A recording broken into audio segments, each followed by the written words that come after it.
మళ్ళీ నెక్స్ట్ మనం కంటిన్యూ చేద్దాం. సో చాలాసార్లు మనము ఫ్రెండ్స్తో కానీ లేకపోతే బంధుమిత్రులతో కానీ మనము సహవాస భోజనం చేయడానికి మనం ఇష్టపడతాం. ఎంతమందికి అలా ఇష్టం? నాకైతే చాలా ఇష్టం. ఫ్రెండ్స్తో ఎప్పుడైనా నేను బయటకు వెళ్ళినప్పుడు మేము use to SIT with friends. మేము ఫ్రెండ్స్ అందరం కూర్చొని చక్కగా సహవాస భోజనం చేస్తాం. కొన్నిసార్లు దైవ సేవకులతో కూర్చొని సహవాస భోజనం చేస్తాం. కొన్నిసార్లు కుటుంబంతో కూర్చొని సహవాస భోజనం చేస్తాం. ఈరోజు మనం అందరం సహవాస భోజనం చేయబోతున్నాం. అంటే భోజనం ఇక్కడ పెట్టలేదు, కంగారు పడద్దు. కానీ ఈరోజు మనము సహవాస భోజనం చేయబోతున్నాం. ఆ సహవాస భోజనం ఎవరితో అంటే యేసుతో మనం అందరము సహవాస భోజనం చేయబోతా ఉన్నాం. సో ఆ topic is dyne with Jesus, అంటే యేసుతో సహవాస భోజనం. ఈ రాత్రి మనం మాట్లాడబోతా ఉన్నాం.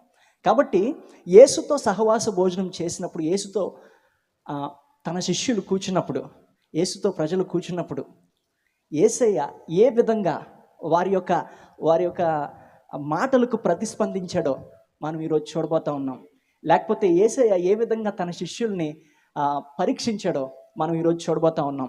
యేసుక్రీస్తు ప్రభువారు తన యొక్క పరిచర్యను జరిగిస్తూ ఆయా ప్రాంతాల్లో తిరుగుతూ, ఆయా ప్రాంతాల్లో యెరూషలేము పట్టణం చుట్టూన ఇశ్రాయేల్ యొక్క దేశంలో ఆయా ప్రాంతాలు ఆయన తిరుగుతూ ఉంటున్నప్పుడు ఒక ప్రాంతానికి వచ్చాడు. ఆ ప్రాంతం పేరు ఏంటంటే తిబెరియా.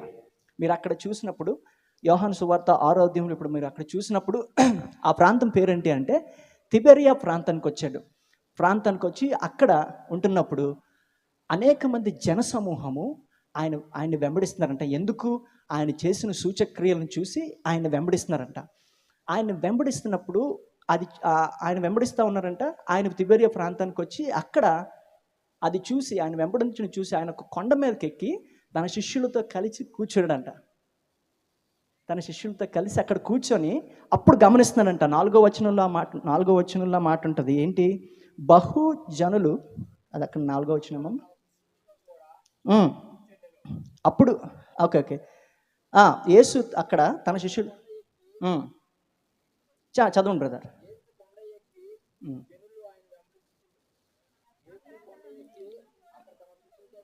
కూర్చుండాను. ఓకే.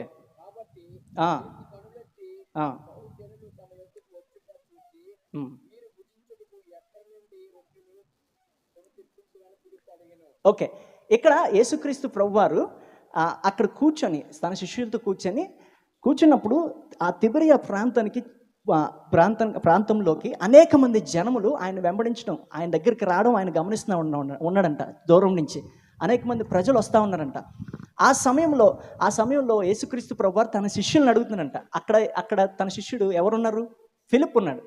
ఫిలిప్ని అడుగుతున్నాడంట, ఇదిగో వీరందరూ తినడానికి మరి భోజనం ఎక్కడి నుంచి మనం తీసుకొస్తాం అని అడిగాడంట. అక్కడ వాక్యంలో ఏముంటుందంటే యేసుక్రీస్తుకి అక్కడ ఏం చేయాలో తెలుసు, కానీ అక్కడ శిష్యులను పరీక్షించడానికి, ఫిలిప్ను పరీక్షించడానికి ఆ విధంగా అడిగాడని దేవుని వాక్యం సెలవిస్తూ ఉంది. ఈరోజు ప్రియులారా, మనము యేసుతో సహవాసం భోజనం చేసినప్పుడు మనం గుర్తుపెట్టుకోవాల్సిన విషయం ఏంటంటే యేసుక్రీస్తు ప్రభువారు మనల్ని పరీక్షిస్తున్నారు. యేసుతో మనం కూర్చున్నప్పుడు మనం గుర్తుపెట్టుకోవాల్సింది ఏంటంటే యేసుక్రీస్తు ప్రభువారు మనల్ని పరీక్షిస్తున్నారు. పరీక్ష మంచి కోసమే. అయితే ఫిలిప్ను పరీక్షించినప్పుడు, ఫిలిప్ని అడిగినప్పుడు ఫిలిప్ చెప్పిన సమాధానం ఏంటో తెలుసా? ఒకసారి చదవండి అమ్మా.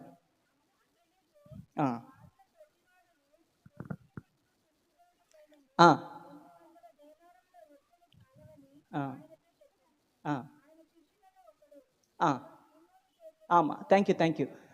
అక్కడ ఇంగ్లీష్లో ఏమని ఉంటుందంటే హాఫ్ యువర్ వేజెస్. వీళ్ళందరికీ మనం బ్రెడ్స్ ఫీడ్ చేయాలి అంటే, వీళ్ళందరికీ బ్రెడ్ ఇవ్వాలి, వీళ్ళందరికీ ఫుడ్ పెట్టాలి అంటే 6 నెలల సంపాదన వారికి కావాలంట.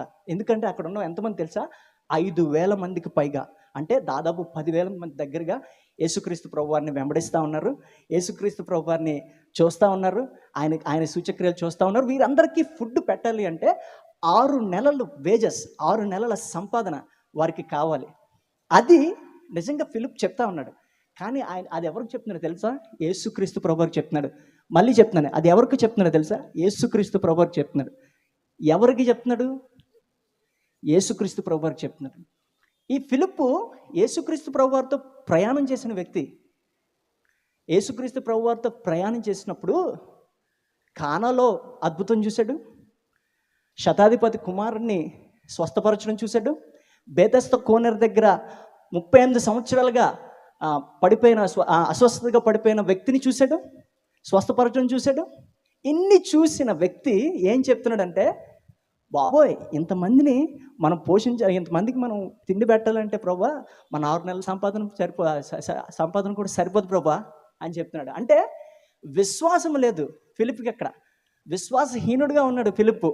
ఈ రోజుల్లో మనం చాలాసార్లు మనము మన దైనందిన జీవితాల్లో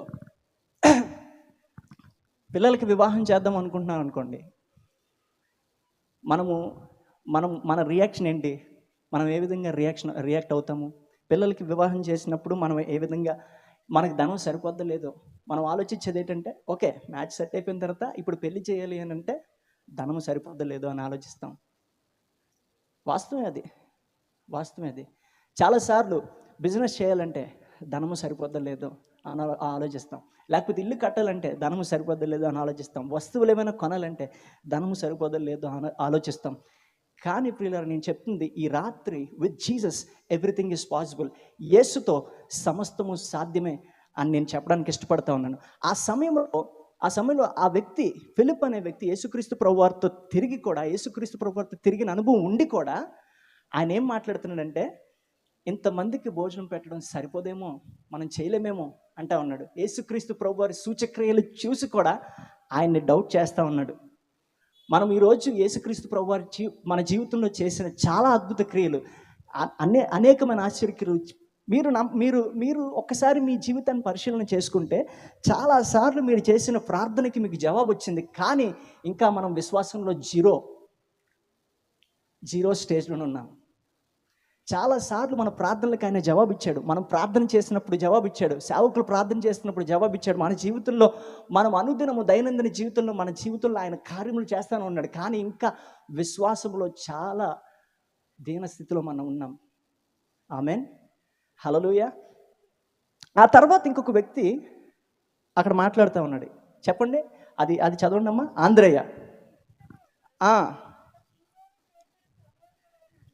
ఆంద్రేయ ఓకే ఓకే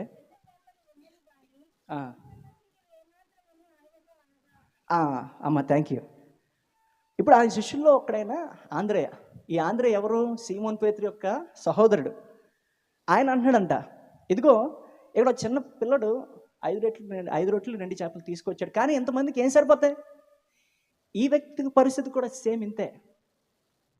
ఈయన కూడా యేసుక్రీస్తు ప్రభువారితో ప్రయాణం చేసిన వ్యక్తి, యేసుక్రీస్తు ప్రభువారితో అనుభవం ఉన్న వ్యక్తి, యేసుక్రీస్తు ప్రభువారి సూచక్రియలు చేసినప్పుడు చూసిన వ్యక్తి. ఆయన ఈ ఆంద్రేయ అనే వ్యక్తి యోహానుతో ప్రయాణం చేస్తున్నప్పుడు యేసుక్రీస్తు ప్రభువారు గురించి యోహాను సాక్ష్యం ఇస్తే వెంబడించిన వ్యక్తి.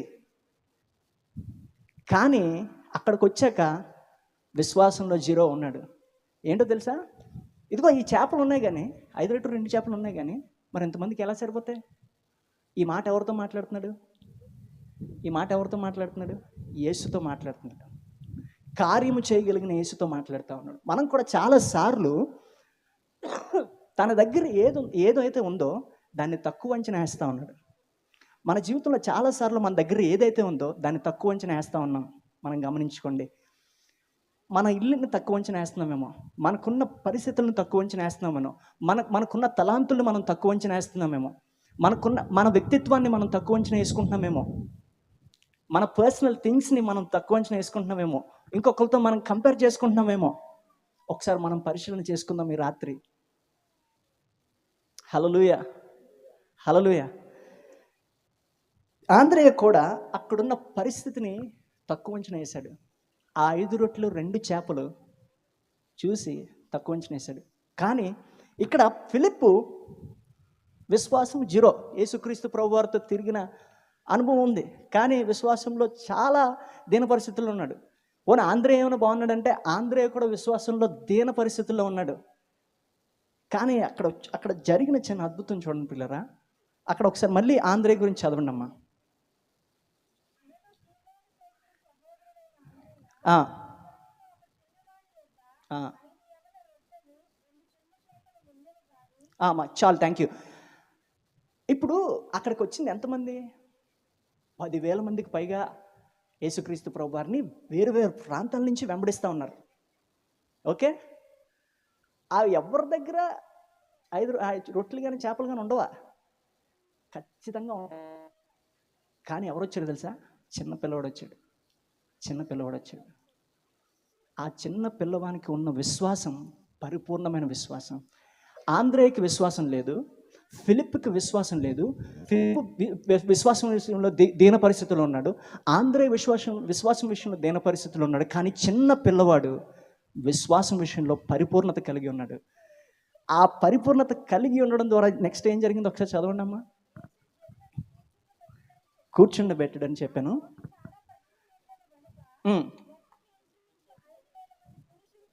ఏమే చదవండి అమ్మా.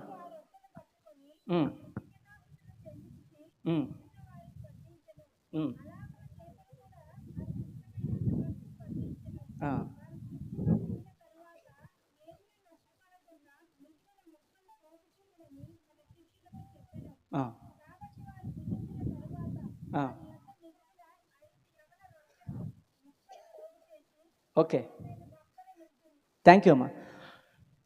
నీ దగ్గర ఉన్నది ఏదైనప్పటికీ కావచ్చు, నీ దగ్గర ఉన్నది ఏదైనప్పటికీ కావచ్చు, అది తలాంతా, డబ్బులా, లేకపోతే ఏదైనా వస్తువా, ఏదైనా కావచ్చు.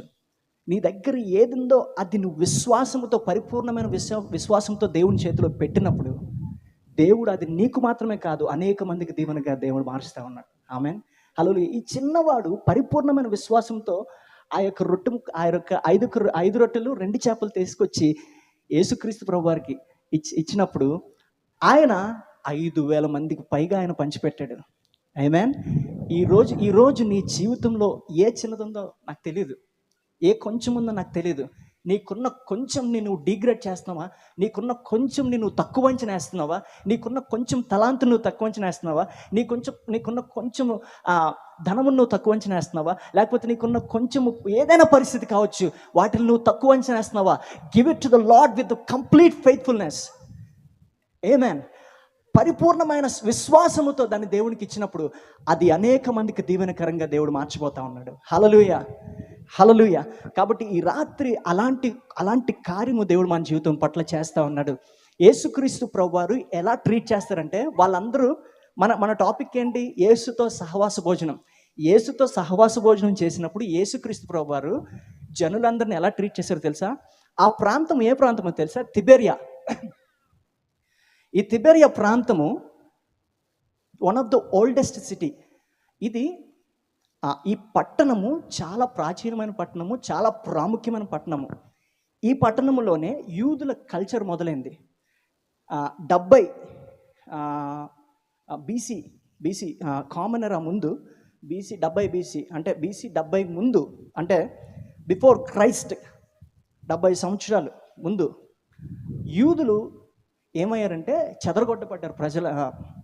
భయంకరమైన బాధలకు గురయ్యి ప్రపంచం అంతా చెదరగొట్టబడ్డారు.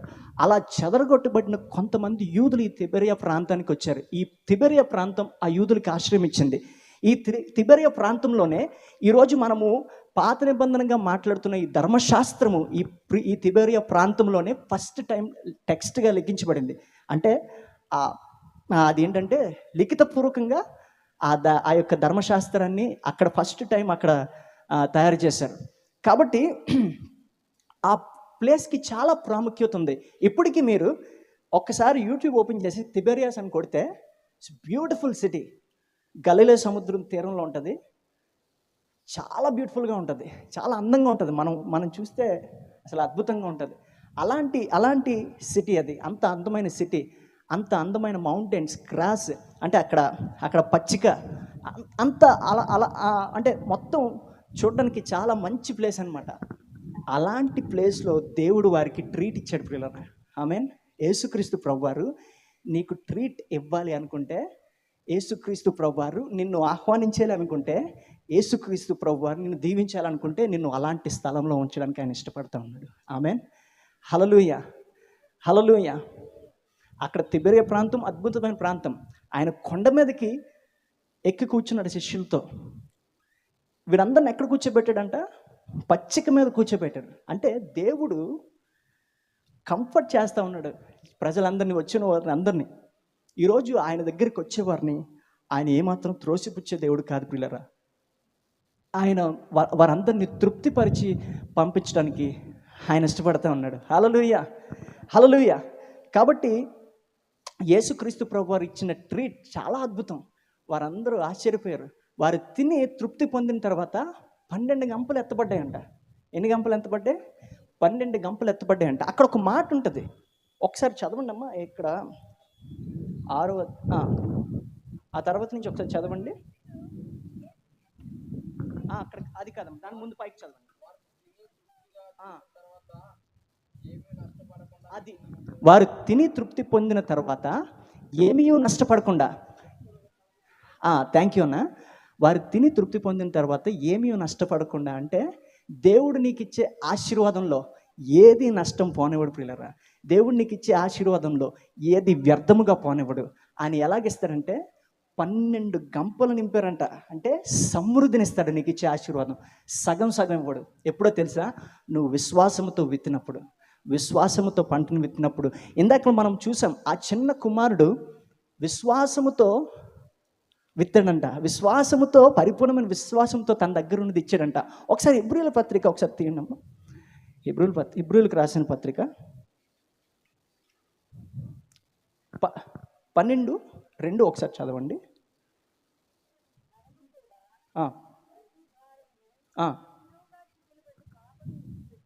ఓకే.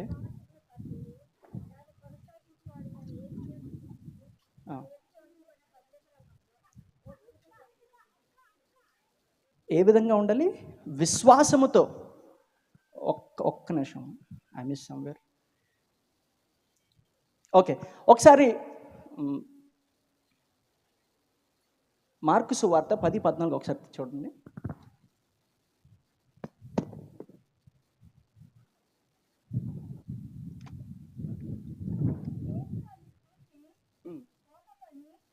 ఓకే,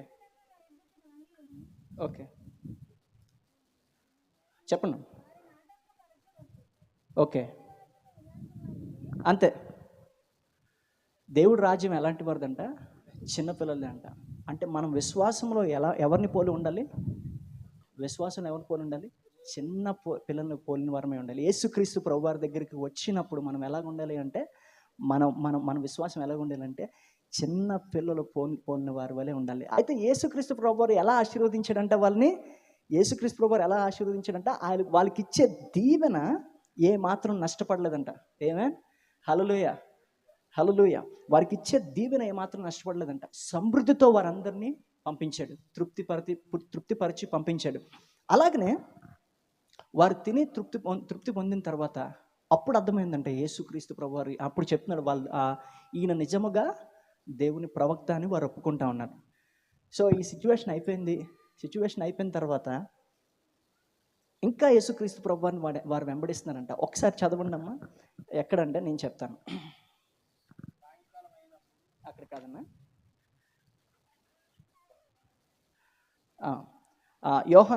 యోహాను సువార్త 6వ అధ్యాయము 25 నుంచి 27 ఒకసారి చదవండి. ఓకే, ఓకే,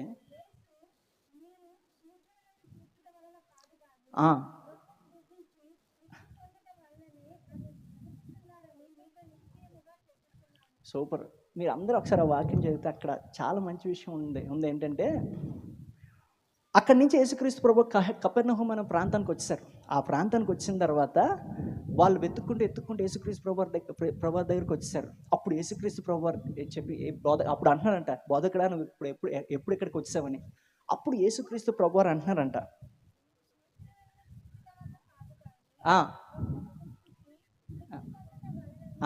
మీరు సూచన చూచడం వల్ల కాదు, ఇంత సూచక్రియలు చేశాను కదా, దీన్ని చూసి మీరు నా దగ్గర రాలేదు. నేను రొట్టె ముక్కలు ఇచ్చాను కదా, వాటి కోసం వచ్చారు మీరు. ఎందుకు ఈ మాట అంటే, we always satisfied by the physical desires. మన ఫిజికల్గా ఉన్న డిజైర్స్కి, లేకపోతే మనకు ఫిజికల్గా ఉన్న అది ఏ కోరిక అయినప్పటికీ వాటిల్ని మనం సాటిస్ఫై చేయడానికి ఇష్టపడుతున్నాం. ఫిజికల్గా ఉన్న ఆకలిని సాటిస్ఫై చేయడానికి ఇష్టపడుతున్నాం. కానీ అంతరంగంలో మన ఆత్మ క్షీణించిపోతుంది, అది మనం గమనించట్లేదు. యేసుక్రీస్తు ప్రభువారు అక్కడ ఒక మంచి మాట అంటారు. నెక్స్ట్ చదవండి అమ్మా.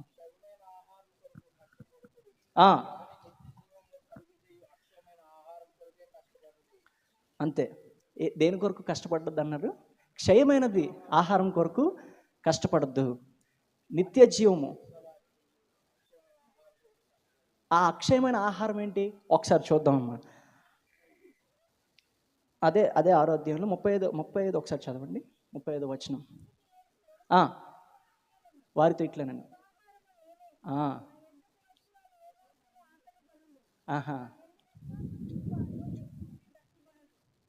వీళ్ళరా ఏమంటున్నాడు తెలుసా? దేవుడు జీవాహారము నేనే, నా యొద్దకు వచ్చేవాడు ఎప్పటికీ ఆకలి కొనడు. మై ఫ్రెండ్, ఈరోజు మీరు ఏ ఆకలితో వచ్చారో ఈ ప్రాంతానికి వచ్చారో నాకు తెలీదు. ఏ పరిస్థితుల్లో ఈ ప్రాంతానికి వచ్చారో నాకు తెలీదు. ఏ ఆకలితో వచ్చారో నాకు తెలీదు. ఈరోజు మిమ్మల్ని అందరినీ తృప్తిపరిచి ఆయన ఇంటికి పంపించిపోతా ఉన్నాడు.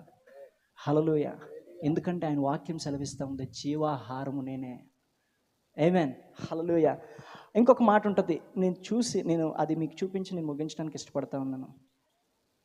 54, 56 ఒకసారి చదవండి. 54, 55 చదవద్దు, 56 చదవండి. నా శరీరము తిని నా రక్తమును త్రాగువాడే నిత్య జీవం గలవాడు,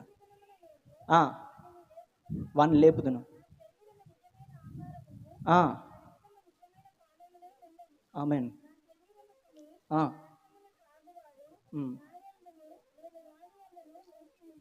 దేవుని నామానికి మహిమ కలుగును గాక. హల్లెలూయా. యేసుక్రీస్తుతో మనము సహవాస భోజనంలో కూర్చుంటే యేసుక్రీస్తు పెట్టే సహవాస భోజనం ఏంటో తెలుసా? ఆయన శరీరము, ఆయన రక్తము. ఆమేన్. మనం ఏం తినాలంటే తెలుసా? ఆయన శరీరం తినాలి, ఆయన రక్తాన్ని మనం తాగాలి. ఈ ప్యాసేజ్ నుంచి చదివినప్పుడు నాకు భయం వేసింది. ఏంటి ఆయన శరీరం తినడం ఏంటి, ఆయన రక్తం తాగడం ఏంటి? తప్పు కదా ఇది. వాళ్ళు కూడా అలాగే అడిగారు యూదులు, ఏంటి ఈయన శరీరాన్ని తినమంటున్నాడు, ఈయన రక్తం తాగమంటున్నాడు, ఎవరండి ఈయన అని. ఆయన శరీరం తినడం అంటే ఏంటో తెలుసా? అనుదినము ఆయన వాక్యాన్ని మనం ధ్యానించాలి. ఆయన రక్తాన్ని మనం తాగడం అంటే ఏంటో తెలుసా? అనుదినము ఆయన రక్తము చేత మనం కడగబడాలి. ఆయన దగ్గర మన పాపాలను మనం ఒప్పుకోవాలి. మన జీవితాలు, మన పాపాలకి విముక్తి ఆయన దగ్గర దొరుకుతుంది. కాబట్టి మనం ఆయన్ని రీచ్ అవ్వాలి. We should reach the blood of Jesus Christ. We should reach the word of God. ప్రతి దినము ఆయన వాక్యాన్ని మనం భుజించాలి. ఈరోజు యేసుక్రీస్తు ప్రభువారితో సహవాస భోజనంలో మనం అందరం కూర్చున్నాం. ఆయన మనకిస్తుంది ఏంటో తెలుసా? జీవాహారము నేనే. నా యొద్దకు వచ్చేవాడు ఎప్పటికీ దప్పికొనడు కాదు, ఎప్పటికీ ఆకలి కొనడు. ఆమేన్. హల్లెలూయా. ఈరోజు మీరు ఏ పరిస్థితుల్లో ఇక్కడికి వచ్చారో నాకు తెలియదు, కానీ మీరు మీ జీవితంలో మీరు యేసయ్యను కానీ మీరు తింటే, ఆయన వాక్యాన్ని మీరు భుజిస్తే మీరు ఎప్పటికీ ఆకలి కొనరు. ఆయన మిమ్మల్ని తృప్తిపరిచి పంపించడానికి ఇష్టపడతా ఉన్నాడు. ఆయన మిమ్మల్ని తృప్తిపరుస్తూ ఆయన మిమ్మల్ని నడిపించడానికి ఇష్టపడతా ఉన్నాడు. రాత్రికాల సమయంలో ఎంతమంది నమ్ముతూ ఉన్నారు? నిజంగా నమ్ముతున్నారా? కాబట్టి ఈరోజు మనము ఎవరితో సహవాస భోజనం చేసాం? యేసుక్రీస్తుతో మనం సహవాస భోజనం చేసాం. కాబట్టి ఏది మనం ఇచ్చినా ఎలా ఇవ్వాలి? దేవునికి ఏది ఇచ్చినా మనం ఎలా ఇవ్వాలి? గట్టిగా చెప్పండి, పర్లేదు. పరిపూర్ణమైన విశ్వాసంతో మనం ఇవ్వాలి. మనం ఏదైతే ఇస్తామో దాన్ని దేవుడు దీవించడం మాత్రం కాకుండా అనేక మందికి దీవెనకరంగా దాన్ని చేయబోతా ఉన్నాడు. ఈరోజు మీరు విశ్వాసంతో ఏదైతే విత్తుతున్నారో ఆ పరిపూర్ణ విశ్వాసంతో మీరు విత్తేది పరిపూర్ణమైన పంటగా మీరు కోస్తూ ఉన్నారు. ఆమేన్. ఏది విత్తినప్పటికీ కావచ్చు. ఇదిగో ప్రభువా, నేనేం చేయలేను. ఒక సిచ్యువేషన్ వచ్చినప్పుడు అక్కడ ఫిలిప్పుని దేవుడు అలాగనే పరీక్షిస్తూ ఉన్నాడు.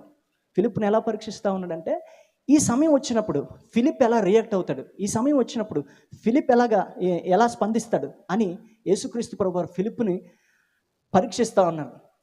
మన జీవితాల్లో కూడా ఒక సమస్య వచ్చినప్పుడు, ఒక పరిస్థితి మన ఎదురుగా నిలబడినప్పుడు మనం ఎలా రియాక్ట్ అవుతున్నాం అనేది, మనం ఎలా స్పందిస్తున్నాం అనేది యేసుక్రీస్తు ప్రభువారు మనల్ని గమనిస్తూ ఉన్నారు. ఆమేన్. హల్లెలూయా. కొన్నిసార్లు ఫ్రెండ్స్ మధ్యలో స్నేహితుల మధ్యలో మనం ఉంటున్నప్పుడు ఏదైనా డిస్కషన్ వచ్చినప్పుడు మనం ఎలా స్పందిస్తూ ఉన్నాం? ఓకే, ఏదైనా పెద్ద పరిస్థితి మన ఎదుటిగా ఉండి ఒక క్వశ్చన్ మార్క్ మనం చూపిస్తూ ఉన్నప్పుడు మనం ఆ పరిస్థితికి మనం ఎలా స్పందిస్తాం? అది ఏ పరిస్థితి అయినా కావచ్చు. కేవలం గొడవ మాత్రమే కాదు. ఆ పరిస్థితుల్లో నువ్వు ఎంత దేవుని పట్ల విశ్వాసం కలిగి ఉన్నావు, ఎంత దేవుని మీద నువ్వు ఆధారపడుతున్నావు, ఎంత దేవుని పట్ల నువ్వు పరిపూర్ణమైన విశ్వాసం చూపిస్తూ ఉన్నావు, దేవుడి రాత్రి మనల్ని పరీక్షిస్తూ ఉన్నాడు. ఆమేన్, హల్లెలూయా. ఆయన ఎప్పటికీ ఎవరిని విడిచిపెట్టే దేవుడు కాదు, ఎవరిని ఆకలితో పంపించే దేవుడు కాదు. ఆయన తృప్తిపరిచి మనల్ని పంపిస్తూ ఉన్నాడు. So that's the dyne with Jesus today. అందరం కొద్ది నిమిషాలు కళ్ళు మూసుకొని మన హృదయాన్ని తెరిచి ప్రభు వైపు చూద్దాం.